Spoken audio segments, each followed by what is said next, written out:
विश्वानि देवसवितर्दुरितानि पराशुभम् यद्भद्रं तन्नाशुभम्। हे सकल जगतर उत्पादक प्राणप्रिय प्राणदाता प्रभु, आपण आम मन को बिना कारण रे आसुथिबा दुश्चिंता दुर्भावना एवं अन्यर क्षति करिवार चिंतन को आम ठारू दूरे दियंतु, जहाँ आम पाई मंगलदायक शांतिकारक एवं शुभ गुणयुक्त से भली विचार आम निकट को आसू, एतिकी मात्र प्रार्थना, एतिकी निवेदन प्रभु। बालक मोर बोलकरण आज अध्याय को समस्त श्रोता बंधु मानक समस्त दर्शक बंधु मानक मोर श्रद्धा सम्मान भक्ति निवेदन करुछि। एई परिचित बालक बालिका एवं सेमानंकर पितामाता को नहीं आमे जो आलोचना करुछु, यार उद्देश्य होछि आमे निजे भल हवा, अन्य को भल मार्ग नवा प्रेरणा दवा। सेथिपाई स्वामी शिवानंद गोटे सुंदर कथा कहिथिले, भल हुओ भल कर। अनेक महात्मा महापुरुष लिखिछन्ति बी गुड डू गुड, अर्थ निजे भल हुओ भल कर। तुमे निजे भल कथा जान, अन्य को जनाओ। तुमे खराब कथा जान नहीं कि अन्य को खराब कथा करने प्रेरणा दियनी। आज संसार अनेक लोक स्वयं खराब करुछंती और अन्य को खराब करने प्रेरणा दौरान। व्यक्ति जितेबाला बुझिब जे मु निजे खराब करने द्वारा मोर केते क्षति होउछि, ताले मु जदि अन्य को सही प्रेरणा दिए ताले तार मध्य क्षति हो। एथिपाई समाज रे भल कथार प्रचार करने प्रथमे आम ठारू भल काम आरंभ हो। जदि संस्कारटा परिवार रु आरंभ होब ताहले संसार को आमे परिवर्तन करने जत्न करि परिबा। जदि परिवार रु संस्कार आरंभ होइने ताले विश्वर संस्कार केमिति हो। एथिपाई अनेक कारण भितरे गोटे कारण होउची निज घर मानकरे महात्मा महापुरुष मानकर चित्र रखंतु, सेमानकर बाणी को अति सुंदर सुंदर स्थान रे लेखंतु। महात्मा महापुरुष माने जो उपदेश देइचंती से उपदेश को विभिन्न फोटो सहित लिखि विभिन्न घर मानकरे रखंतु। आपण देखिबे केतबेले केमिति पिला माने ताको देखिदेबे, देखि पचारिबे ए कोन ना रविंद्रनाथ ठाकुर या लिखिचंती, गंगाधर मेहर या लिखिचंती कि राधानाथ राय या लिखिचंती। तांकर नाम एवं तांकर वाक्यटी लिखिबा द्वारा कौन हम ना सबुठारु बड़ कथा हम जे आम पिला माने तांकु जानिबा पई चेष्टा करिवे एवं तांकर नीतिवाणी को निज जीवन में प्रयोग करिया पई चेष्टा करिवे। एमिति एक उदाहरण नबा, संस्कृत जगत रे जड़े महान कवि थिले, तांका ना होछि भारवी। जे किरातार्जुनियम तांकर प्रमुख ग्रंथ, अनेक ग्रंथ अच्छी। एथिरे किरातार्जुनियम ग्रंथ रे जो कथा अच्छी से थरे गोटे आख्यायिका अच्छी, गोटे श्लोक पर से ग्रंथटी को लिखिथिले। थरे तांको जीवन प्रातः काल रे अर्थ प्रथम अवस्था रे पितामातांकर अभाव दृष्टिकोण विद्वान सत हेले निजर जीवनचर्या चलवा पाई जो अर्थ आवश्यक से अर्थ टिकक जोगाड़ करवा तांका पाई बहुत कष्ट थिला। पत्नी सहधर्मिणी थिले, पतिंकर दुर्दिन रे मध्य साहाय्य करुथिले। आपण भलरे बुझंतु, पत्नीर परीक्षा हुए अभाव समय रे। शास्त्र रे कुआ जाइछि काहार परीक्षा किपरि हबो। से लिखिचंती वीरत्वर परीक्षा रणांगन रे हुए। अभाव बेले पति पत्नी प्रति केते परस्पर प्रति समर्पित जना पड़े। किंतु जेहेतु भारवींकर पत्नी अत्यधिक मात्रा सहधर्मिणी थिले, तेणु पतिंकर अभाव भितर मध्य निजे चलुथिले और पिलामान को चलाउथिले। ये विद्वान थिबा दृष्टि भारवी अनेक समय सुंदर सुंदर श्लोक लिखुथिले। थरे गोटे श्लोक लिखिले, जे श्लोकटी होउछि सहसा विदधि तन क्रिया अविवेक परमा पदम पदम वृणुते ही विमुष्यकारिणम गुणलोबधा स्वयमेव संपद। से कहले सहसा विदधि तन क्रिया अविवेक परमा पदम पदम। ये श्लोकटी लेखिकी निजर पत्नी को प्रथमे शुणेले। पत्नी भी विदुषी थे। से कहले सुंदर श्लोकटी होती, କହିଲେ ଗୋଟେ କାମ କର, ଆମ ରାଜା, ଦେଶର ରାଜା ଯେ ସେ ସଂସ୍କୃତ ପ୍ରତି, ଶ୍ଳୋକ ପ୍ରତି, କବିତା ପ୍ରତି ଏବଂ ଅତି ସୁନ୍ଦର ସୁନ୍ଦର ନୀତିବାକ୍ୟ ପ୍ରତି ବହୁତ ଦୁର୍ବଳତା ତାଙ୍କର ଅଛି। ତମେ ଏଇ ଶ୍ଳୋକଟା ଯଦି ନେଇକି ରାଜାଙ୍କ ପାଖରେ ପହଞ୍ଚିବ, ମୋର ଯାହା ବିଶ୍ୱାସ ରାଜା ତମକୁ ନିଶ୍ଚିତ ଉପହାର ଦେବେ ଏବଂ ତମକୁ କବି ବୋଲି ନିଶ୍ଚିତ ମଧ୍ୟ ଘୋଷଣା କରିବେ। ଆବଶ୍ୟକ ବେଳେ ତମକୁ ମଧ୍ୟ ରାଜଦରବାରରେ ହୁଏତ କିଛି ବେତନ ଦେଇ କର୍ମରେ ଲଗେଇ ପାରନ୍ତି। ପତ୍ନୀଙ୍କର ପରାମର୍ଶରେ ସ୍ୱୟଂ ଭାରବୀ ଏ ଶ୍ଳୋକଟି ନେଇକି ଗଲେ। ରାଜଦରବାରରେ ସମସ୍ତେ ଅଛନ୍ତି। ରାଜା ପଣ୍ଡିତଙ୍କୁ ଦେଖିଲେ, ଯଦିଓ ଭାରବୀଙ୍କୁ ସହଯୋଗ କରୁନଥିଲେ ବି ଭାରବୀଙ୍କ ସମ୍ପର୍କରେ ତାଙ୍କର ଜ୍ଞାନ ଥିଲା। ବଣମଲ୍ଲୀ ବଣରେ ଫୁଟେ, ବଣକୁ ସୁବାସିତ କରେ, କିନ୍ତୁ ଅନେକ ସମୟରେ ରାସ୍ତାରେ ଯାଉଥିବା ଲୋକଟି ସେହି ସୁବାସକୁ ପ୍ରାପ୍ତ ହୁଏ ନା ନାହିଁ। ସୁବାସକୁ ପାଇଲା ପରେ ଯଦି ଜଣେ ଲୋକ ଫୁଲ ଖୋଜିବନି, ଆପଣ ତାକୁ କ'ଣ କରିବେ? ରାଜାଙ୍କର କାମ ସେଇଆ। ରାଜାଙ୍କର ପ୍ରଥମ କର୍ମ ହେଉଛି ବିଦ୍ୱାନମାନଙ୍କୁ ଭଲରେ ରଖିବା, ଜ୍ଞାନୀ ଗୁଣୀମାନଙ୍କୁ ସୁରକ୍ଷିତ ରଖିବା। ଯେଉଁ ଦେଶରେ ଜ୍ଞାନୀ ଗୁଣୀ ପଣ୍ଡିତମାନେ କଷ୍ଟ ପାଆନ୍ତି, ସେ ଦେଶ ଅଚିରେ ନଷ୍ଟ ହୁଏ। ସେଥିପାଇଁ ଶାସ୍ତ୍ରକାର ଲେଖିଛନ୍ତି, କୁତ୍ସ୍ୟାସୁ କୁପରି କ୍ଷକାହି ମଣୟ ଜୈରାରେ ଘତ ଉପାତିତା। ମଣିକୁ ଯେଉଁମାନେ ଭୁଲ ଲୁଣ୍ଠିତ କରିଦିଅନ୍ତି, ପକାଇ ଦିଅନ୍ତି, ତାଙ୍କୁ କ'ଣ କହିବେ ଆପଣ? ବିଦ୍ୱାନ ମାନେ, କବିମାନେ ହେଉଛନ୍ତି ଜଣେ ଜଣେ ମଣି ଭଳି। ସେଇ ମଣିମାନଙ୍କୁ ସତ୍କାର କରିବା ପାଇଁ ଦେଖିଲେ, ଯେତେବେଳେ ଭାରବୀ ଆସିଛନ୍ତି, ଭାରବୀଙ୍କୁ ଦେଖିଲା ପରେ ରାଜା ପଚାରିଲେ, କବି ଆପଣଙ୍କର ଉପସ୍ଥିତିକୁ ମୁଁ ସମ୍ମାନ ଜଣାଉଛି, ଆପଣ କେଉଁ ଉଦ୍ଦେଶ୍ୟରେ ଆସିଛନ୍ତି? ଭାରବୀ କହିଲେ, ରାଜନ, ମୁଁ ଗୋଟିଏ ଶ୍ଳୋକ ରଚନା କରି ଆଣିଛି। ଆପଣଙ୍କ ରାଜଦରବାରରେ ବିଜ୍ଞ ମନ୍ତ୍ରୀମାନେ ଅଛନ୍ତି ଏବଂ ଅନେକ ରାଜଗୁରୁ, ରାଜପୁରୋହିତ ମଧ୍ୟ ଅଛନ୍ତି, ରାଜଗୁରୁ ବି ଉପସ୍ଥିତି ଅଛନ୍ତି। ମୁଁ ଆପଣଙ୍କ ପାଖରେ ଏ ଶ୍ଳୋକଟିକୁ ପଠନ କରିବି, ଆପଣ ଶୁଣିବେ, ଆପଣଙ୍କର ମନ୍ତ୍ରିମଣ୍ଡଳ ଶୁଣିବେ, ଆପଣଙ୍କର ପାରିଷଦ ବର୍ଗ ବି ଜାଣିବେ, ଆପଣଙ୍କର ରାଜଗୁରୁ, ରାଜପୁରୋହିତ ବି ଜାଣିବେ। ଏ ଶ୍ଳୋକଟି ଯଦି ଆପଣଙ୍କ ମନକୁ ପାଏ, ମୁଁ ତାହେଲେ କୃତାର୍ଥ ହେବି, ମୋର କବି ଜୀବନ ସାର୍ଥକ ହେଇଯିବ। ଇଏ ନିଜେ କହିବେ କି ମୋତେ ଆପଣ ଅର୍ଥ ଦେବେ ବୋଲି। ଆପଣ ଯଦି ପସନ୍ଦ ହୁଏ, ମୁଁ ତାହେଲେ କୃତାର୍ଥ ହେବି। ରାଜା ଆଦେଶ ଦେଲେ, ଆପଣମାନେ ସମସ୍ତେ ନୀରବ ରୁହନ୍ତୁ। କବି କହିଲେ, ଆପଣଙ୍କ ଶ୍ଳୋକ ରଚନା କରିଥିବା ଶ୍ଳୋକକୁ ଆପଣ ପଢ଼ନ୍ତୁ। ଭାରବୀ ପଢ଼ିଲେ, ସହସା ବିଦଧି ତନ କ୍ରିୟା ଅବିବେକ ପରମା ପଦାମ ପଦମ। ହଠାତ୍ କୌଣସି କାମ କର ନାହିଁ, ବୁଝେଇ ଦେଲେ। ସହସା କୌଣସି କାମ କର ନାହିଁ, କାହିଁକି ନା ଅବିବେକ ପରମା ପଦାମ ପଦମ। ବିବେକ ବିହୀନ କଥା ହିସାବରେ ତମକୁ ବହୁ ବିପଦରେ ପକାଇଦେବ। କୌଣସି କଥାକୁ ସହସା ନିଷ୍ପତ୍ତି ନିଅନି, ବିଚାର କର, ଚିନ୍ତନ କରି ତାପରେ ନିଷ୍ପତ୍ତି ନିଅ। ସେ କହିଲେ, ବୃଣୁତେ ହିଁ ବିମୃଶ୍ୟ କାରିଣମ୍। ଯେଉଁମାନେ ବିଚାରପୂର୍ବକ କର୍ମ କରନ୍ତି, ତାକୁ ହିଁ କ'ଣ କରେ? ଗୁଣଲୋଭଧା ସମ୍ପଦ ସ୍ୱୟଂ ବୃଣୁତେ। ଗୁଣକୁ ଲୋଭ କରୁଥିବା ବା ଗୁଣକୁ ଆଦର କରୁଥିବା ଲକ୍ଷ୍ମୀ ସ୍ୱୟଂ ତାକୁ ବରଣ କରନ୍ତି। ଅର୍ଥ, ବିଚାରପୂର୍ବକ କର୍ମ କରୁଥିବା ଲୋକ ଧନ ଠିକ୍ରେ ରହେ, ସମ୍ମାନ ଠିକ୍ରେ ରହେ, ଆର୍ଥିକ ସ୍ଥିତି ସୁସ୍ଥ ରହେ। ଯେଉଁମାନେ କିଛି ବିଚାର ନ କରି ହଠାତ୍ କାମ କରନ୍ତି, ସେମାନେ ବିପଦରେ ପଡ଼ନ୍ତି।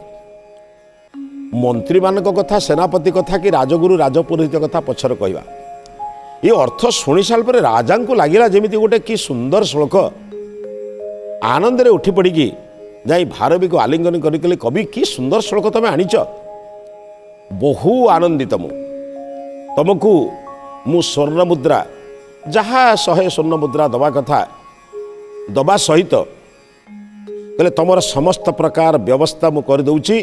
ତମର ଯାବତ ଜୀବନ ଭଲରେ କେମିତି ଚଳିବ, ତମକୁ ଜମି ବାଡ଼ି ଅନ୍ୟାନ୍ୟ ବ୍ୟବସ୍ଥା କରିଦେଉଛି।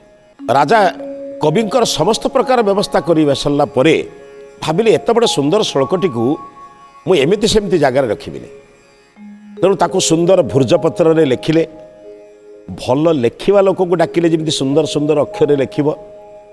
ତାକୁ ପୁଣି ଆହୁରି ତା ଉପରେ ବିଭିନ୍ନ ପ୍ରକାର ଆବରଣ ଦେଇ, ଅର୍ଥ ସୁନ୍ଦର ଭାବରେ ସଜ୍ଜିତ କରି ନିଜର ଶୟନ କକ୍ଷରେ ଟାଙ୍ଗିଲେ। ଉଦ୍ଦେଶ୍ୟ ହେଉଛି, ବେଳେବେଳେ ଶୋଇଥିଲା ବେଳେ କି ବେଳେବେଳେ ନୀରବରେ ବସିଥିଲା ବେଳେ ସେ ଶ୍ଳୋକଟି ମୋ ସମ୍ମୁଖରେ ରହିଥିଲେ ମୁଁ ତାକୁ ଦେଖିବି ଏବଂ ମୋର ମନେ ପଡ଼ିବ, କୌଣସି କାମ ମୁଁ ହଠାତ୍ କରିବି ନାହିଁ। ରାଜା ନା, ବେଳେବେଳେ ନିଷ୍ପତ୍ତି ଭୁଲ ହେଇଯାଏ। ମନେକର ଯେଉଁ ଗୋଟେ ଜଣକୁ ଦଣ୍ଡ ହଠାତ୍ କହିଦେଲେ, ଦେଖିଲା ବେଳକୁ ସେ ଲୋକ ଭୁଲ କରିନଥିବ। ଅନେକ ସମୟରେ ଭୁଲ କରିଥିବା ଲୋକଟା ଖସି ଚାଲି ଯାଇଥିବ। कहले मो पाखे एमती भूल तो अनेक समय हुए तेणु ये शुल्कटी को सम्मुखें रखिले भविष्य में एभली भूल हेनी रखिले घरे नहीं सजे रखीदे एमती नियमित काम चलला। थरे राजा बणरे शिकार करने एवं अन्य अरण्य पार ही अन्य राज्य को जाई प्रजा मानकर भल मंद बुझापी परिव्राजक भाव में अर्थ 7 दिन प्रवास रे गले। घर समस्त व्यवस्था करदे गले। राजकार्य बुझापी उपयुक्त मंत्री को दायित्व देदेले। जमी जड़े बड़ ऑफिसर चलीगला अन्य मान दायित्व दियंती तेणु समस्त को दायित्व देदेले। सब कथा बुझी गले। गोटे दिन जाइछंती हठात तांकर शरीर असुस्थ है। राजवैद्य माने बहुत परिश्रम कले। पाखरे थिबा कविराज माने सेमाने मध्य चेष्टा कले राजांकर केमिति सुस्थता हब किंतु राजा क्रमश क्रमश बरं असुस्थता आड़ को गले सीना किंतु सुस्थ है। तो शेष समस्ते निष्पत्ति कले जदि राजा यही अवस्था प्रवास जीवन यापन करती जदि यही अवस्था से बाहर को जाती ताले एपरी रोग हो जे भल हवा बड़ कष्टकर। तेणु निष्पत्ति कले राजा जो मंत्री पाखरे थिले ताकू कहिले तमे प्रजा मानकर भल मंद बुझ प्रवास रे जो दायित्व मु करि थांती से दायित्व तमे बुझाबुझी करिव मु वर्तमान राजबाटी के प्रत्यावर्तन करुछि। संध्या समय राजबाटी के प्रत्यावर्तन जेतेबेले कले सेतेबेले तो जानवाहन एते उन्नत नथिला। सेई पालिंकी रे किछि लोक कांधेई के राजा को लेकी जिवे पुणी पालिंकी रे राजा को लेकी आसीबे तेणु समय लागिला। जो स्थान रे थिले से स्थान रे आसी राजबाटी रे पहुँचवा प्राय तांकू लागिगला माने संध्यारू बाहरला परे निशार्ध रात्रि होगला। दो बारिक बा जो माने थिले तांकर जो नगर रक्षक से मैंने राजा को देखी तो आश्चर्य ले कहीं राजा तो बाहर को जाइए 7-8 दिन पर आसवा कथा एत शीघ्र आसिले केमिति किंतु राजा कथा किए बा प्रतिवाद करिवो। राजा चाहिए जीवे राजा न चाहिए फेरी आसबे इच्छा हेले रहिबे इच्छा हेले न करिबे राजा को किए उत्तर दब। मन मन भावुन ठीक अच्छे राजा पलि आसिले घर खोलीदे भीतर को गले राणी अंशपुर में शोवा जो निजर शज्या शोवा कथा सेठी जो दास दास माने थिले सेमाने जदियो आश्चर्य कहीं आश्चर्य हेले ना राजा तो कही 7-8 दिन पर आसबे बोली तेणु राणी हंसपुर को सुरक्षित करने आमे सबू जो माने अस्त्र शस्त्र में प्रवीण दासी माने सेमाने सब जगी कारण 2टा कथा गोटे कथा हूँ राणी मानकर सौंदर्य अभिप्रेत हो कौ मैंने अनुप्राणित हो जदि आक्रमण करने को आसती ता भी सुरक्षित हम एवं राणी पाखे अनेक गहना अच्छी अलंकार अच्छी अलंकार किए चोरी कर एथिपाई जो माने अस्त्र शस्त्र विद्यारे प्रवीण सखी माने बा जो परिचारिका माने सेमाने वर्तमान चारिआडे निज निजर दायित्व निर्वाह करुछथि। उद्देश्य होची रानी को सुरक्षा करवा रानी को अलंकार सुरक्षा करवा एवं राजनगर को सुरक्षा करवा। जेतलो स्वयं राजा को आगरे देखिले कहार बा संदेह हम भाविले राजा बोधे तांकर असुविधा होती पलि आसछथि यह भाविकी राजा को मध्य से छाड़देले किंतु परस्पर भितर कथबार्ता होचंती।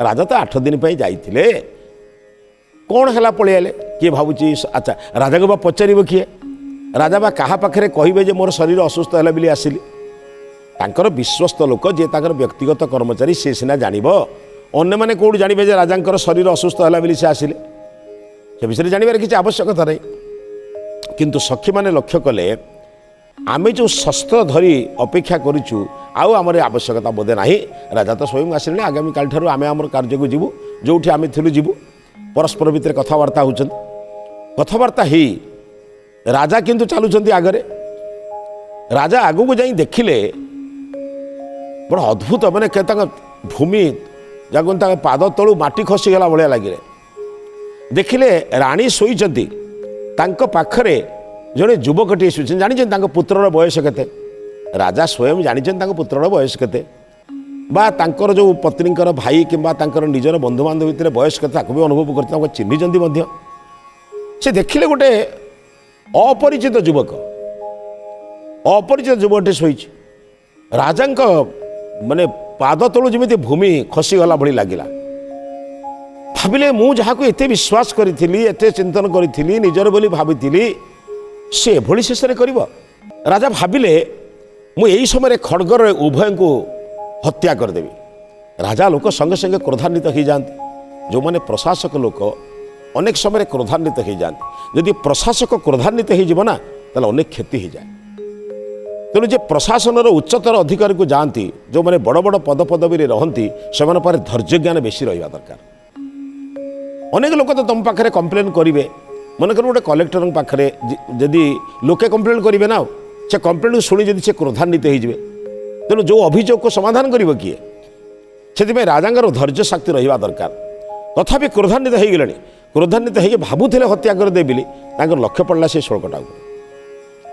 जो शुल्क से पंडित आणिक स्वर्ण मुद्रा देते से पंडित शुल्क लक्ष्य कले। से लिखाई सहसा विदधि तनक्रिया अविवेक परमापदम पदम। हठात कौन काम निष्पत्ति नियो नहीं, कारण हठात नौथिबा निष्पत्ति तुमको बहु विपद में पकईदब। तापर धारे कौन लिखाई वृणुते ही विमृश्य कारिणम। जो माने विचार पूर्वक कर्म करती, गुणलब्धा संपद, गुण को आग्रह प्रकाश करथवा संपद स्वयं से व्यक्ति को वर्ण करे। अर्थ विचार पूर्वक कर्म करुवा लोक सफलता पाए। विचार न करी हठात निष्पत्ति नौथिबा लोक जीवन में अनेक दुख पाए। यही कथा चिंतन करी जो देखिले भाविले, कहले मु तो हठात गोटे निष्पत्ति नौथि हत्या करदेवी, तो ठीक नुहे। तापरे राणीकर मध्य शक्ति सामर्थ्य कौन? आउ जो युवकटे शुई सी आउ केते बा मो पाखर जीव। मु केड़े केड़े बड़ युद्ध विद्या शिखी, केते केते महान गुरुंक ठारू मु अस्त्र शस्त्र शिक्षा करिछि, ये कौन मो ठारू टपिजिबे? एंकु कौन सी बाटे मु छाड़बी नहीं, एमको डाकिबी पचारिबी, तापर एमानक जीवी। कबाटा खोलिले, कबाटा खोलला परे राजा को हठात देखी राणी कहले तमे एमती हठात केमिति आसिल? तमे तो 7-8 दिन पर आसवा कथा, प्रजा मानकर भल मंद बुझी आसवा कथा। कहले तुम देह भल नहीं कि? जमी जन पत्नी जन पति को जमी प्रकार पचारिया कथा पचारे, किंतु राजा तो क्रोधान्वित एवं मनरे सन्देह। आप जानते सन्देह गोटे एपरी अग्नि, से अन्य को नष्ट करने पूर्व प्रथम निजक नष्ट करे। सन्देह आत्मा विनश्यति। सन्देह कर नहीं, निराकरण कर। जदि मन भितर कौन द्वंद्व आसूची, संसार में भल मनीषटे जे खराब न हो एथिरे किसी ग्यारंटी नहीं। काली जे खराब अच्छे से दिन भल हेनी एक भी कही हेनी। भल लोक भी खराब हो पारे, खराब लोक भी भल हो पारे, किंतु सर्वदा सन्देह करनी। यदि पुओ को सन्देह कर, माँ को सन्देह कर, पत्नी को सन्देह कर, पति को सन्देह कर, जीवन चलो केमिति? माँ रोषे करदे सन्देह कर किसी पड़ी कि? पत्नी टे रोषे करदे सन्देह कर, पति टे जिनसटे आणले सन्देह कर। सन्देह मुक्त जीवन यापन कर, देख जीवन अति उन्नत हो। किंतु राजा मन में सन्देह, आ सन्देहर कारण भी अच्छे। हठात जो पचारे युवक किए, क्रोधान्वित अवस्था पचारे युवक किए, कौन पाई तुम एका सागर पलंक से शयन करते? राणी हसी कहले, कहले तमे जेहेतु 7-8 दिन बाहर को जावाई चिंतन कर, काले मो उपरे आक्रमण हम किंबा धन संपत्ति लोभरे राज्य में थिबा बड़ बड़ डकायत माने प्रवेश करिवे बोली मु जने प्रशिक्षित सखी को पुरुष बेशरे मो पाखरे शोइबा पाई मु आदेश देइथिली। काहेकि ना दूररु चोरटी देखिबो जे राजा स्वयं अछंती। राजांकर जो शस्त्र परीक्षा, शस्त्र चालना संबंध में लोके जानती। प्रतिवर्ष शस्त्र परीक्षा रे राजा स्वयं शेष योद्धा सहित युद्ध करते। ता द्वारा राजांकर जो शस्त्र विद्या पर जो गभीर ज्ञान एक समस्ते भी जानती। तेणु दूररु डकायत मैंने देखिए राजा स्वयं शयन कक्ष अच्छी, तेणु से साहस करके आसबे नहीं, राणी हंसपुर को आसबे नहीं अलंकार चोरी करने कि राणी को प्रति खराब व्यवहार करने। यही उद्देश्य रे मोर जने प्रिय सखी को जे शस्त्र विद्यार निपुणा से ही सखी को पुरुष वेश कर मो पाखे मु शोइबा को कही ये जे दूर रे शत्रु देखिले भाविबे जे राजा स्वयं उपस्थिति अछंती बोली। कारण आपण जो विदेश को जाइछंती परिव्राजक जीवन यापन करूछंती से 10 कोटी लोकंक भितरे सीमित। एक राज्यर अन्य माने जानती नहीं, कारण यही जो कार्य गुड़िक गोपन रे हुए राजबाटी रे। राजा तत्क्षणात कहले, कहले गोटाए मुहूर्त पूर्व मु केते कौन चिंता करथिली, केते केते निष्पत्ति में नहीं जाइथिली। क्रोधर सीमा टपी जाइथिले हुए तो एतल को तमर मुंड थांता नहीं दुई जनकर। भगवानଙ୍କର ଅସୀମ कृपा ମୋତେ ସେହି ସମୟରେ ଷୋଳକଟିକୁ ଦର୍ଶନ କରିବାର ସୁଯୋଗ ଦେଲେ। ଏ ଷୋଳକଟିକୁ ପଢ଼ିଲା ପରେ ମୋ ମନରେ ଆସିଲା କୌଣସି କାମ ହଠାତ୍ ନିଷ୍ପତ୍ତି ନିଅ ନାହିଁ। ମଣିଷ ଆଜି ନିଷ୍ପତ୍ତି ନେଉଛି ଖୁବ୍ ଶୀଘ୍ର। ଉପାୟ ଅପାୟ ଚିନ୍ତନ କରି ନିଷ୍ପତ୍ତି ନିଅ। ଉପାୟମ୍ ଚିନ୍ତୟେତ୍ ପ୍ରାଜ୍ଞ ଅପାୟଂ ଅପି ଚିନ୍ତୟେତ୍। ପ୍ରତ୍ୟେକ କାମର ଉପାୟ ଅପାୟ, ଏହା କଲେ କ'ଣ ହେବ, ନ କଲେ କ'ଣ ହେବ, କରିବା ଦ୍ୱାରା କ'ଣ ଲାଭ ହେବ, ନ କଲେ କ'ଣ କ୍ଷତି ହେବ, ଚିନ୍ତନ କର। ୟାକୁ ଚିନ୍ତନ କଲି ବୋଲି ବର୍ତ୍ତମାନ ମୁଁ ସତ୍ୟକୁ ଜାଣିପାରିଲି। ମହାରାଣୀ ବି ଖୁସି ହେଲେ ଏବଂ ପଣ୍ଡିତଙ୍କୁ ଉଭୟ ଧନ୍ୟବାଦ ଦେଲେ। କହିଲେ ପଣ୍ଡିତ ଯଦି ଏଭଳି ଷୋଳକଟେ ନ ଲେଖିଥାନ୍ତେ ଆଜି ଆମ ଭିତରେ ସନ୍ଦେହ କୁହୁଳିବା ସହିତ ପରସ୍ପର ଜୀବନ ଯାଇଥାନ୍ତା। ତେଣୁ ବନ୍ଧୁ ବରଂ ଘରକୁ ପନିପରିବା ଆଣିବା କେଉଁଠି କମେଇ ଦିଅ, ଟିକେ କଷ୍ଟରେ ଖାଅ ବରଂ, କିନ୍ତୁ ଘରେ ସୁନ୍ଦର ମହାପୁରୁଷମାନଙ୍କର ବାକ୍ୟ, ମହାପୁରୁଷମାନଙ୍କର ଚିତ୍ର ରଖ। କାହିଁକି ନା କେତେବେଳେ କାହାର ବାଣୀ ତମ ମୁଣ୍ଡକୁ ଆସିଲେ ଅନ୍ତତଃପକ୍ଷେ ଖରାପ କାମରୁ ନିବୃତ୍ତ ହୋଇ ଭଲ କାମରେ ପ୍ରବୃତ୍ତ ହୋଇପାରିବ। ଏଥିପାଇଁ ଘର ଭିତରେ ସୁନ୍ଦର ଚିତ୍ର, ସୁନ୍ଦର ବାଣୀ ରଖ, ଯାହାଦ୍ୱାରା ପରିବାରର ପ୍ରତ୍ୟେକ ସଦସ୍ୟ ସୁସ୍ଥ ସବଳ ସମର୍ଥ ହେବେନି, ସଂସ୍କାରିତ ମଧ୍ୟ ହୋଇପାରିବେ। ଏହି ବିଚାର ସହିତ ଆଜିର ଅଧ୍ୟାୟକୁ ଏଠି ସମାପ୍ତ କରୁଛେ। ଏ ଅଧ୍ୟାୟକୁ ସମାପ୍ତ କରିବା ପୂର୍ବରୁ ଆଜିର ମହତ୍ ବାଣୀ ସମ୍ପର୍କରେ ଚିନ୍ତନ କରିବା। ପରିବାର ମଧ୍ୟରେ ମହାତ୍ମା ମହାପୁରୁଷମାନଙ୍କର ଚିତ୍ର ଏବଂ ସେମାନଙ୍କର ଉପଦେଶାତ୍ମକ ବାଣୀ ସୁନ୍ଦର ଭାବରେ ଘରେ ସଜ୍ଜିତ କରି ରଖନ୍ତୁ। ଯେତେବେଳେ ମନରେ କୌଣସି ଦ୍ୱନ୍ଦ୍ୱ ସୃଷ୍ଟି ହେବ, ସେହି ବାଣୀକୁ ଜାଣିଲେ ନିଜ ଜୀବନରେ ଅଗ୍ରଗତି କରିବାକୁ ମାର୍ଗ ମିଳିବ। ତେଣୁ ଉପଦେଶାତ୍ମକ ବାଣୀ ଗୃହରେ ରଖନ୍ତୁ ଏବଂ ଜୀବନକୁ ଯେତେବେଳେ ଦୁଃଖ ଆସୁଛି ତାକୁ ନିରାକରଣ କରି ଆଗକୁ ଯିବାକୁ ସେହି ମାର୍ଗରେ ସହାୟତା ନିଅନ୍ତୁ। ଏହି ବିଚାର ସହିତ ଆଜିର ଅଧ୍ୟାୟଟି ସମାପ୍ତ କରୁଛି। ସମସ୍ତଙ୍କୁ ନମସ୍ତେ।